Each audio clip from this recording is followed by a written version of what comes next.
Bienvenue à Madame Brasserie. Bonjour Thierry Marx. Bonjour. On vous retrouve chaque week-end sur l'antenne de France Info pour parler nourriture, enjeux alimentaires, pour parler de tous ces enjeux, ces questions qui nous intéressent. Et vous avez voulu prolonger cette réflexion ici, chez vous, dans le restaurant de la Tour Eiffel que vous managez maintenant depuis 3 ans, avec un invité. Bonjour Nicolas Vanier. Bonjour.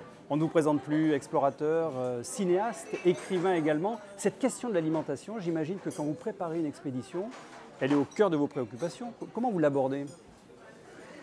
Minimum de poids, minimum de volume, maximum d'énergie et si possible du plaisir, avec généralement du plaisir qui vient de ce que je trouve dans la forêt. Et ça vous donne un sentiment de gratitude. Je pense qu'on a beaucoup perdu vis-à-vis de la nature. C'est-à-dire que les gens, ils bouffent, ou ils utilisent du papier sans se rendre compte que c'est du bois, que c'est...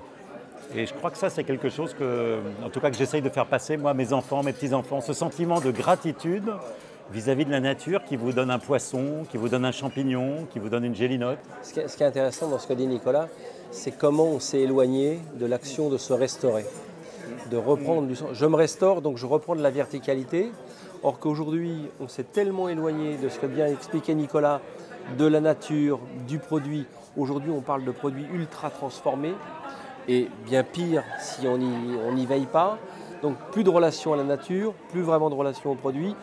Et en même temps avec une action de l'alimentation qui est devenue un polluant terrifiant pour notre planète. Parce qu'on ne mange pas, on surconsomme des produits que finalement on ne va pas consommer. D'où vient le lait ? Les enfants vous répondent du magasin. Un morceau de viande sous cellophane dans un magasin, les gens ne veulent plus savoir qu'il y a eu des oreilles, des yeux, un cœur. Et je pense que ça, c'est essentiel, essentiel. Justement, Nicolas, dans votre dernier roman, Le Monde à l'envers, c'est le monde à l'envers que je vous offre, Thierry. Ah, merci.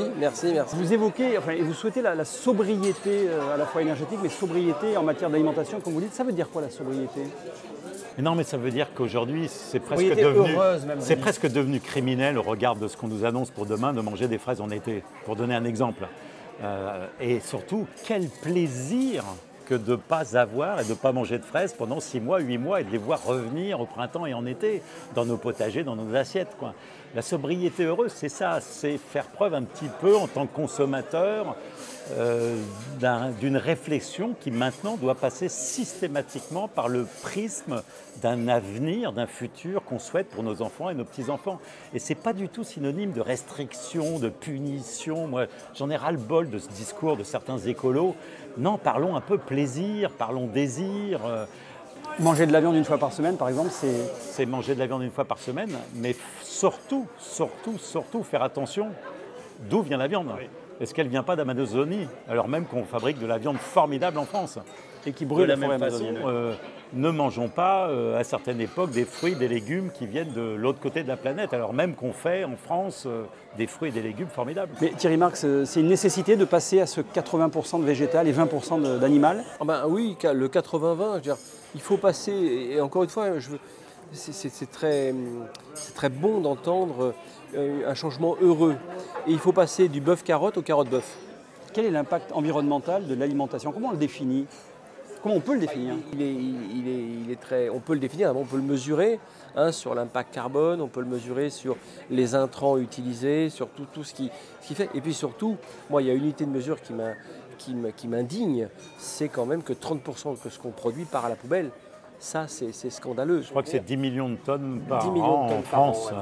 Donc c'est complètement fou de dire on va surproduire des choses qu'on ne consommera pas. Aujourd'hui, c'est le consommateur qui a le pouvoir. C'est presque plus le politique pour l'avenir de la planète.